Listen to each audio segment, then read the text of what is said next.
ہو جاتا ہے کہ یکمشت جو ہے وہ ادا کر کے کہیں پہ کسی اچھے سے ریئل اسٹیٹ میں انویسٹ کر سکے۔ تو اس طرح کی کمپنیاں عام طور پہ قسطیں جو ہیں وہ آفر کرتی ہیں، لیکن وہ قسطیں بھی عام طور پہ بیشتر لوگوں کے بس میں نہیں ہوتی، خاص طور پہ ان ینگ افراد کے لیے جو کہ اپنے کریئر کے ابتدائی حصے میں ہوتے ہیں۔ تو اس کے بعد جو ہے وہ دوسری چیز جو ہے وہ اسٹاک ایکسچینج شیئرز کو اگر ہم ان پہ آئیں تو اس میں جو ہے وہ ابتدائی طور پہ انویسٹمنٹ کے لیے یعنی کہ ابتدائی سرمایہ کاری پر کوئی ایسی قدغن نہیں ہوتی ہے۔ اگر کوئی کسی نے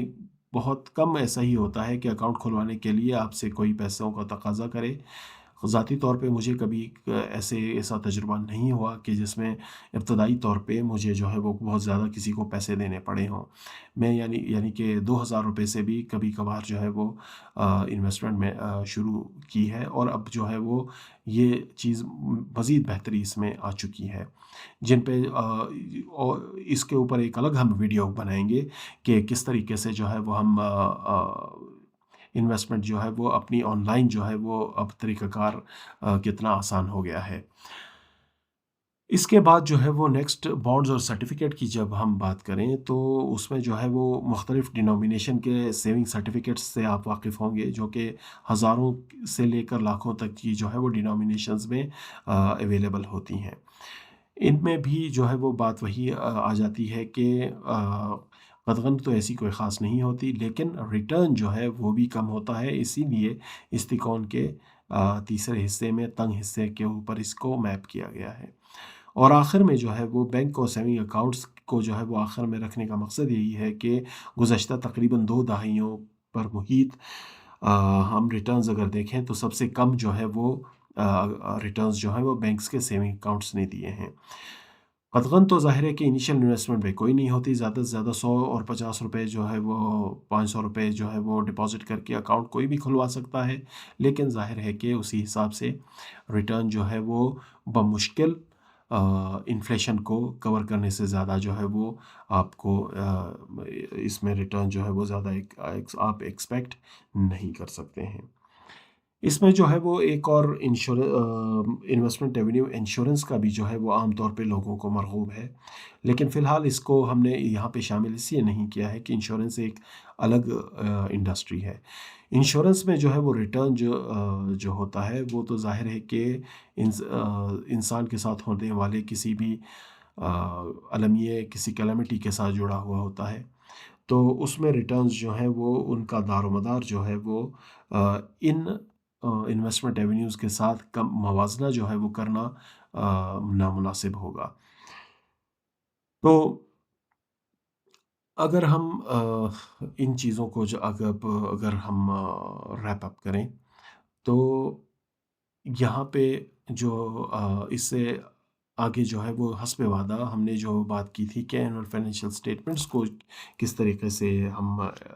تجزیہ کرتے ہیں، تو اس کی جو ہے ایک ابتدائی ایک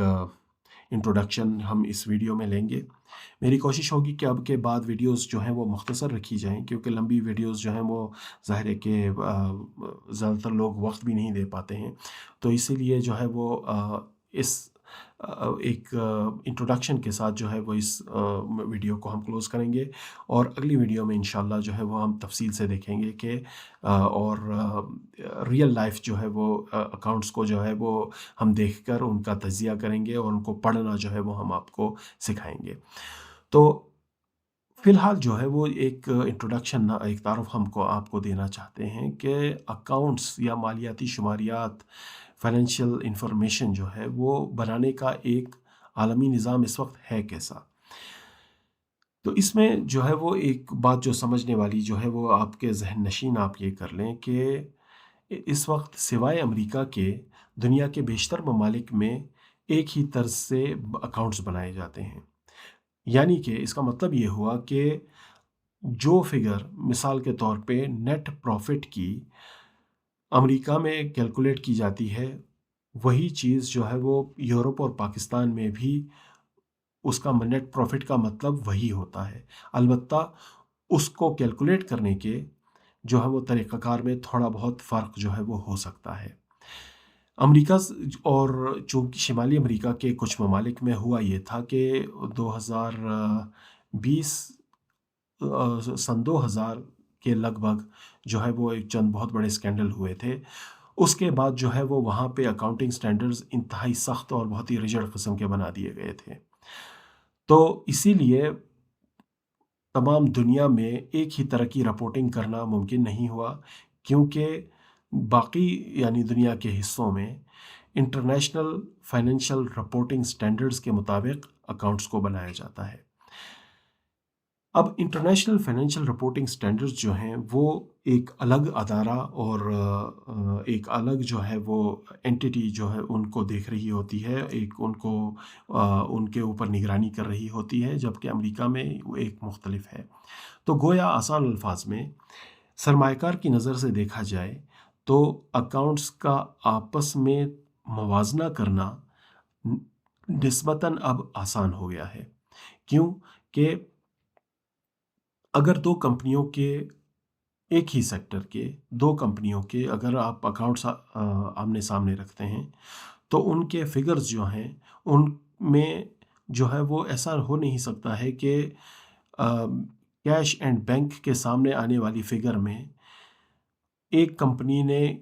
کسی اور طریقے سے اس کو جو ہے وہ کیلکولیٹ کیا ہو اور دوسری کمپنی نے جو ہے وہ اس کیش اینڈ بینک کی اس فگر کو مختلف طریقے سے کیلکولیٹ کیا ہو. ایسا نہیں ہو سکتا ہے. آپ آسانی سے موازنہ کر سکتے ہیں، اور یہی چیز سرمایہ کار کی نظر سے دیکھا جائے تو سب سے اہم ترین ہے کہ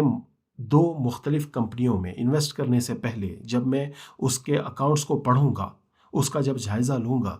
تو ان کے آپس میں جو ہے وہ موازنہ جو ہے وہ کرنا میرے لیے ممکن ہونا چاہیے. ایپل ٹو ایپل کمپیریزن جو ہے وہ کرنا میرے لیے ممکن ہونا چاہیے. ایسا نہیں ہو سکتا ہے کہ ایک طرف ایپل رکھا ہو، دوسری طرف اورنج رکھا ہو، اور میں ان کو جو ہے وہ آپس میں موازنہ کرنے کے پہ اپنا وقت ضائع کروں.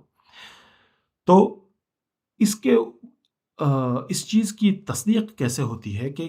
انٹرنیشنل فائنینشیل رپورٹنگ سٹینڈرڈز کے جو بین الاقوامی معیار ہیں ان کے مطابق اکاؤنٹس کو بنایا گیا ہے؟ اس کی تصدیق کرنے کے لیے آپ سب جانتے ہوں گے کہ آڈیٹرز کی ایک پوری انڈسٹری موجود ہے. آڈیٹر کی انڈیپینڈنس کے اوپر حکومتیں اور حکومتی ادارے جو ہے وہ ہمیشہ اس میں کوشاں ہوتے ہیں، تاکہ مینجمنٹ اگر چاہے بھی تو آڈیٹرز کو جو ہے وہ نہ زور زبردستی کر کے نہ اس کو کوئی انسینٹیو دے کے اپنی مرضی کے نمبرز جو ہیں وہ اپنے انویسٹرز کو، اپنے اسٹیک ہولڈرز کو نہیں دے سکتی ہے. ایک آڈیٹر ہمیشہ اپنی آزادانہ رائے جو ہے وہ دیتا ہے اپنی جس چیز کا بھی وہ آڈٹ کرے. تو اسی بنا پر سرمایہ کار کو ایک ٹرسٹ بلڈ ہوتا ہے، اور ہمارے اور آپ جیسے لوگوں کے لیے ہم جو ہے وہ اعتبار کر سکتے ہیں ان اکاؤنٹس کے اوپر کہ یہ فگرز جو ہم دیکھ رہے ہیں دو مختلف کمپنیوں کے یا دو سے زیادہ کمپنیوں کے، اگر جو اکاؤنٹس جب ہم دیکھیں تو ان دونوں میں آپس میں مطابقت ہوتی ہے، اور ان فگرز پہ اعتبار کرنا ہمارے لیے ممکن ہوتا ہے. اور اس کے علاوہ قانونی طور پہ کمپنیوں کے لیے یہ لازمی ہے کہ ہر سماہی کے اختتام پہ اور سال کے اختتام کے 4 مہینوں کے اندر کمپنیوں کے لیے لازمی ہوتا ہے قانونی طور پہ کہ اکاؤنٹس کو بنا کر آڈٹ کروا کے اپنے سرمایہ کاروں اور دیگر پبلک کو، حکومتی اداروں کو وہ اکاؤنٹس جو ہیں وہ پیش کریں. تو اس طریقے سے اس نظام کے تحت جو بھی فائنینشیل سٹیٹمنٹس بنتے ہیں ان کو جو ہے وہ پڑھنا اور ان کا ریکارڈ رکھنا یہ فائنینشیل انالسٹس کا کام ہوتا ہے. یہ ایک پوری انڈسٹری ہوتی ہے، چاہے وہ بروکریج ہاؤسز ہوں یا ہمارے جانے پہچانے میوچل فنڈز کی انڈسٹری ہو. وہاں کے انالسٹس اور وہاں کے جو جن کا میں نے تذکرہ کیا تھا کہ وہاں کے ماہرین ہوتے ہیں جو آپ کے فنڈز کو اپنے پاس رکھتے ہیں، ان اکاؤنٹس کو پڑھنا، ان فائنینشیل سٹیٹمنٹس کی انالیسس کرنا، یہ ان کے جو ہے وہ فرائض منصبی میں شامل ہوتا ہے. تو ایک مختصر سے جو ہے وہ ریپ اپ کے ساتھ جو ہے وہ ریکیپ کے ساتھ جو ہے وہ اس ویڈیو کو ہم کلوز کریں گے کہ پہلی بات تو یہ کہ ایسا بہت کم ہوتا ہے کہ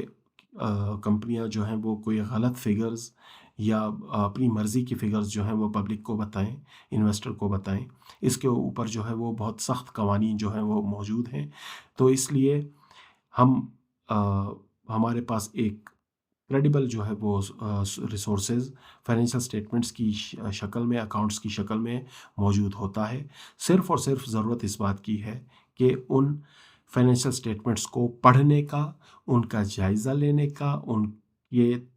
انالیسس کرنے کی ہمارے اندر جو ہے وہ صلاحیت اور گر ہونا چاہیے، اور یہی اس ویڈیو سیریز کا مقصد ہے۔ نیکسٹ ویڈیو میں ہم انشاءاللہ العزیز فائنینشیل اکاؤنٹس کچھ ریئل لائف میں کچھ کمپنیوں کے دیکھیں گے،